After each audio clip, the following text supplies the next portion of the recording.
Welcome back. We are looking at the campaign trail right now. The stage is set for the Fox Business Network debate in Milwaukee next week. Frontrunner Donald Trump landing front and center after topping the latest Fox News poll with 26% support.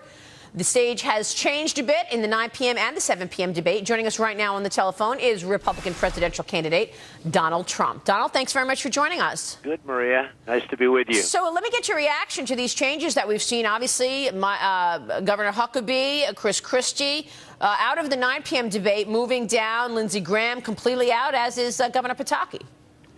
Well, I think it would be nice if Chris and Governor Pataki, Governor Pataki really should have gotten out a long time ago. I think Chris should be on. I think that Governor Huckabee is a terrific guy, a really terrific guy, and a great human being. I'd love to see him on, to be honest with you.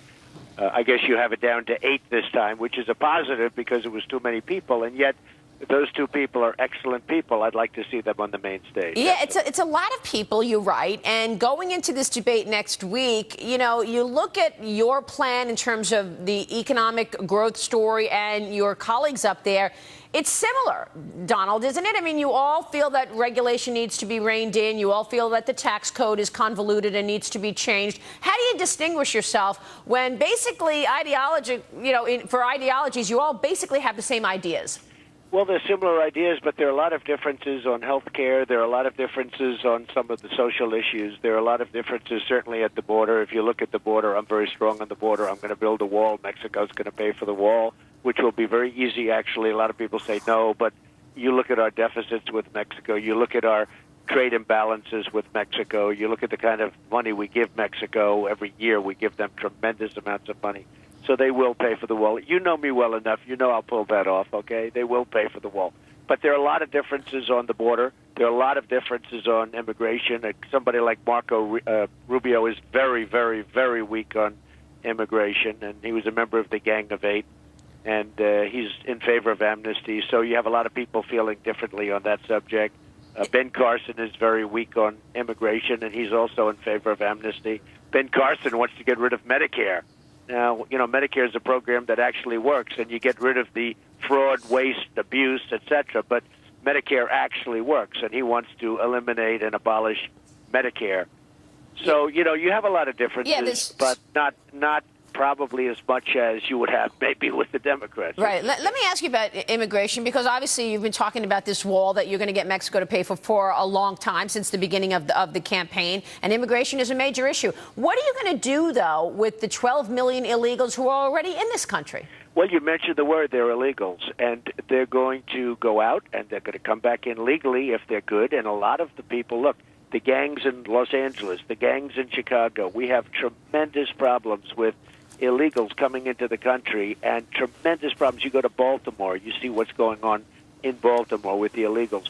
We have tremendous problems with illegals in our cities, and in many cases our inner cities and major cities. You go to L.A., it's unbelievable what's going on over there. They will be out of here so fast your head will spin. They will be gone.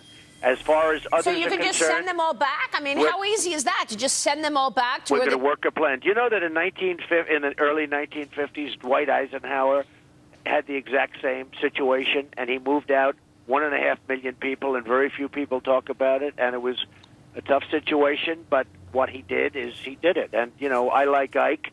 The expression is, I like Ike. That was his whole campaign. He was a nice guy, supposedly. He moved out 1.5 million people. And actually, he moved them right up to the border and moved them over. They came back, moved them again, they came back. Then he brought them all the way south, and they never came back. I mean, it's a very famous thing. People don't talk about it, but that's what happened. When you talk about it... And you can do it on a humane basis. You can do it on a basis where it works. And they come back. Good ones can come back, but they have to go through a process. We have millions of people wanting to get into the country, and they're doing it legally, and they're going through this long process, and it's really unfair to them also. Right. And when you talk about it, and particularly when you talk about it as it relates to trade and our relationships around the world, I mean, you've been very clear. You're going to take jobs back from Japan. You're going to take jobs back from China, and you're going to create jobs in America. Right. A lot of people look at your comments, and they say, you know what, this is protectionist, okay? Donald Trump, he's talking about putting tariffs on imports coming in, charging our friends around the world more money to get their products in there. Are you a protectionist, Donald? Well, first of all, I don't think they're our friends. China's making $400 billion. We have an imbalance with China of almost $400 billion.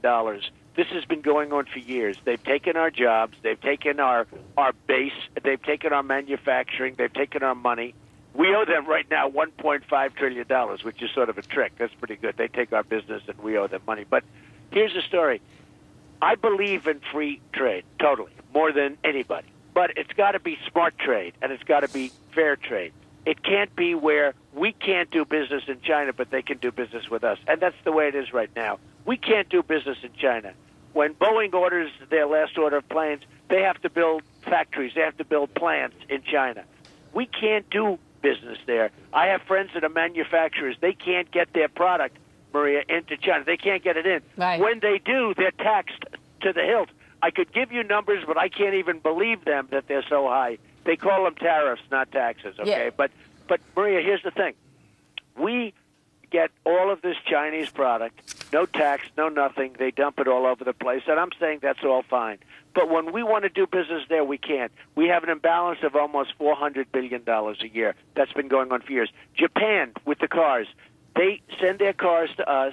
We have an imbalance of almost $75 billion a year. We have all the power because we're giving them all of this money for their product. We can equalize it out. I have Carl Icahn's already endorsed me. Others have endorsed me. I mean, we have, and I'll use people like Carl and others. These are the greatest people, and we'll all negotiate good deals. You know what a difference that would make for our country? Yeah, well, you mentioned Carl Icahn. You know, he's doing a super PAC to get this the inversion story reversed. He wants Congress to do something about all these companies that are taking their acquiring companies overseas. But you don't like super PACs. You said super PACs are evil in politics. No, they're a scam. You know, I've had many super PACs open on my behalf. I have no idea. These people are opening up super PACs. And we send letters every time one opens. We send letters out to the super PACs saying, don't do it, because we don't know what's happening. Super PACs are a scam. Super PACs are not good. If a person's going to, show visibility, show whatever you want to do, but let people make contributions to people. But this whole thing with the super PACs and the great secretiveness of super PACs, so I had 11. I'm self-funding. But you don't mind Carl Icahn's super PAC on lobbying about this issue? If he wants to do it, fine. Right now, that's the law. If Carl wants to do it. But, that's in a way a different thing. When a campaign is a super PAC, like in Iowa, Ben Carson's super PAC is running his campaign. You're not allowed to do that. Yeah. You're not allowed to do that. They're running the campaign. And by the way, they have total control. It's much different with Carl because he's going to do a super PAC. He's talking about corporate inversions. He's right. When I mention, Maria, corporate inversions to the other candidates, they don't even know what I'm talking about. They don't know that all of these companies are leaving the country to acquire other companies across the world so that they can pay lower taxes? Yeah, essentially they don't know. And if they do know, it's not like high on their list. It's not, something they really care about. It's hard to believe. With me, I go crazy. I'm looking, I'm saying, how can this happen? You look now with Pfizer, what's going on. You look at all these companies, but we're losing. We're going to lose a lot of money. And, one of the interesting things with corporate inversion is we have at least $2.5 trillion. Nobody really knows the amount of money over there. But right. We have at least $2.5 trillion in different places throughout the world.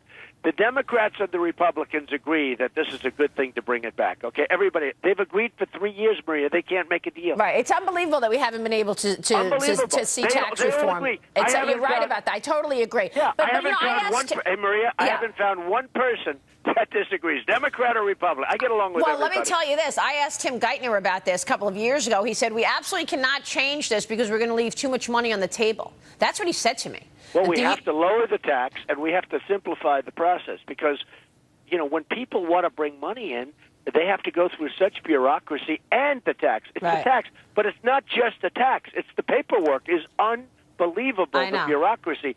And the strange thing, and I use this as the example, because this is one of the few cases where Republicans and Democrats agree, and they can't make a deal. Yeah. It's unbelievable. Let me get your reaction to these ads, Donald, because a political action committee called DeportRacism.com released this video. I know you saw it. It's kids using some harsh words against you. I want to play a brief clip, get your reaction. Donald, listen to this. Hola, Donald Trump. Screaming, get out of my country. Republicans use offensive words. So here's a few of our own. You racist. Wow. What do you make of that? I think it's terrible. I think it's just terrible. And in fact, the New York Post did a big story today that totally backfired. I mean, to have young kids using that kind of language is a disgrace. And it's totally backfired, and people are actually going wild about it. And they're saying, we're now going to support Trump. Anybody that would do an ad like that is stupid, to be honest. I mean, they're stupid people that would do an ad like that.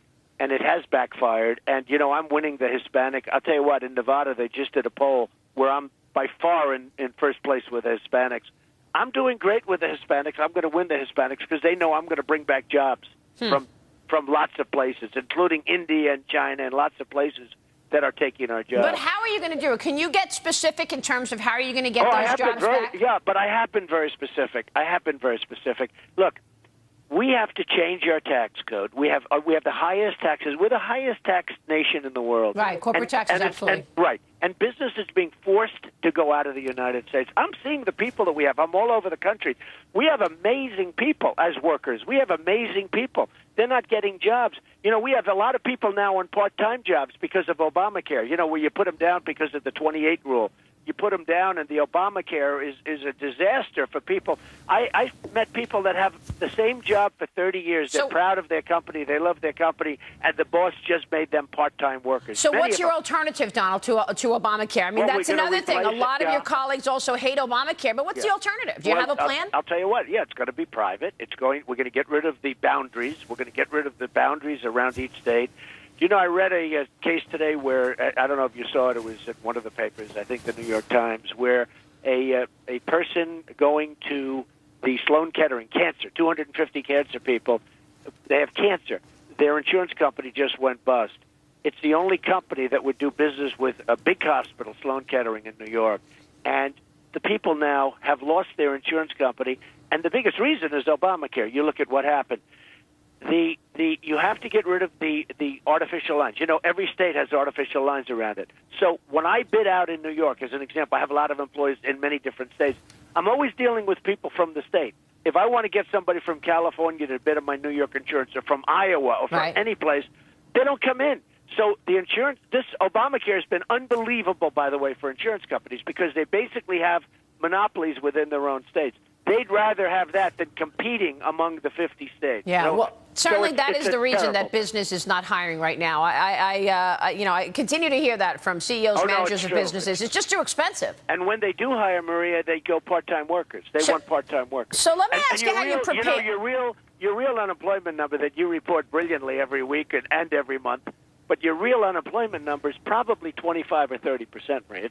It's not 5.2%. Yeah, they're talking about 5.1% for the month of October and 180,000 jobs created, but obviously we should be a lot farther along, and that's part of this, in this cycle. You have 100 million people out there that have, you know, they're in a workforce. They want to work. Many of those people want to look for jobs. When they stop looking, after months, they stop looking, and they take them off. And, you know, from a statistical standpoint, they're employed. So when you report 5.2 and 5.1%, I don't laugh because it's so sad, but it's a ridiculous number. That was a number that was devised, and a methodology that was devised by politicians to make them look good. Look, you're gonna host SNL this weekend. A lot of buzz about that. You released a couple of promotional videos, one where you mentioned Ben Carson by name. I want to play it and talk about it. Listen to this, everybody. Donald Trump is hosting Saturday Night Live this week with musical guest Sia. And because of equal time rules for television, Mr. Trump can only speak for 4 seconds in this promo. So let me just say this. Ben Carson is a complete and total loser. So, are you looking forward to it? It's going to be great. Don't forget, that's just satire, and we're having fun, and everybody understands But you did tweet about Ben Carson this morning on the stories that he wrote about in his book. Well, I think it's a ridiculous situation. I mean, he's talking about the pyramids were made for grain. And if you look at the pyramids, they're solid. I mean, you know, they're solid other than the pyramids were not made for it. But he's talking about that. But more importantly, he's talking about the fact that he wanted to use a hammer use a hammer on his mother's head. He stabbed somebody. No, he said he almost stabbed somebody. He didn't stab anybody. He said he tried to stab it. He tried to stab somebody. It didn't work. But here's the thing. It's pretty weird. And many other things, throwing bricks at people. Okay. He's trying to justify it. They can't find the people He's trying to. I said, this is the first time in the history of the world where a politician is running on the basis that he tried to stamp, and some people are saying he's not credible. Okay, the whole thing is ridiculous. Donald, you got the debate. You got the debate next week. How do you prepare for these debates? Well, I guess I've been preparing all my life by talking to you many times and by watching your show and watching other shows and reading all of the newspapers and going to the Wharton School of Finance and, doing a lot of different things. I mean, it's really, it's sort of interesting when they say, how do you prepare for a debate? There's so many questions that you can ask. Right. You understand that. Well, most Republican voters want to know, are you the guy to beat Hillary Clinton? Let's face it. Do you really think you can beat Hillary Clinton with all her experience and time in government? She's done a terrible job, and I think I'm the one to beat. I know one thing. I'm the one that she doesn't want to run against. I'm going to beat her. Now, I haven't focused on her. I focus now on, I have 15 guys. We had 17. We have a total of 15 now. As you saw, in fact, I see it on your screen right now, Trump is number one, easily number one. And a lot of people think, it's, Carson and Trump. Well, it's not. I mean, it's Trump. The New York Times reported inaccurately that Carson is trying to solidify his lead. Except there's only one problem. As you know, because you do the tabulations, I'm easily number one. So it's just inaccurate reporting by the New York Times. I'm so surprised to see that. Final question, because we've been talking about economics. Let me get your take on foreign policy here for a second, Donald, because a lot of discussion around ISIS and around Russia in Syria. What would you do in terms of going head-to-head against Russia now that we know they've invaded Ukraine and now put forces in Syria? Well, look, in Ukraine, you have to get Europe engaged. Look, we have been fighting the battles of the world for so long, and our country's becoming third world. We owe $19 trillion, et cetera, et cetera. We have to rebuild our country, our infrastructure, Maria.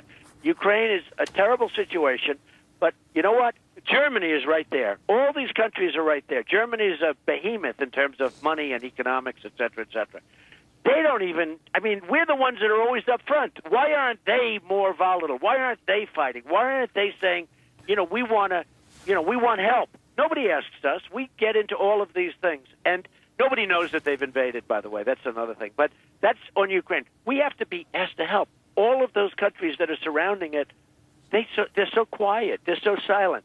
As far as Syria is concerned, I love that Russia is knocking the hell out of ISIS. We think.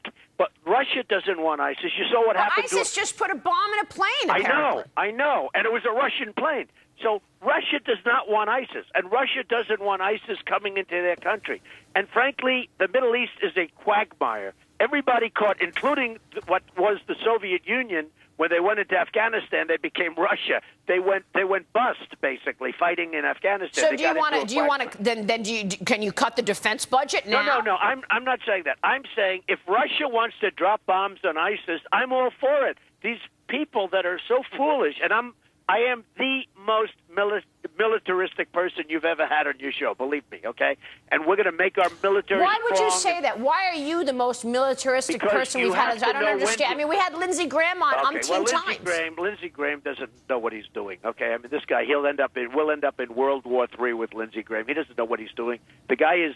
Well, how could you say that, Donald? Seriously, he's got incredible experience. Why do you say that? He's been on the Senate Foreign Relations. Look at the great job we've done in Iraq with Lindsey Graham and the thinkers of our great thinkers, okay? Lindsey Graham has 0 votes.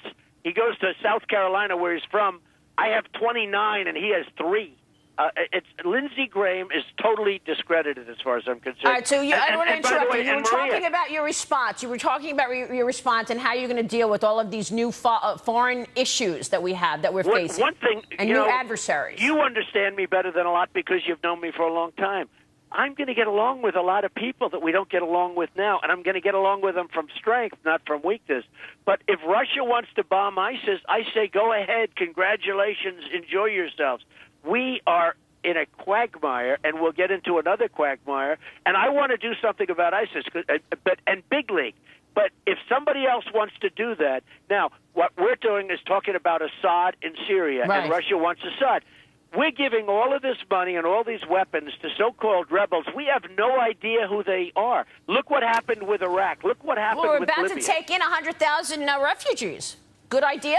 We should never take in refugees. We don't even know who these people are. We don't know where they're coming from. You look at those migrant lines, and you see all of these young, strong men.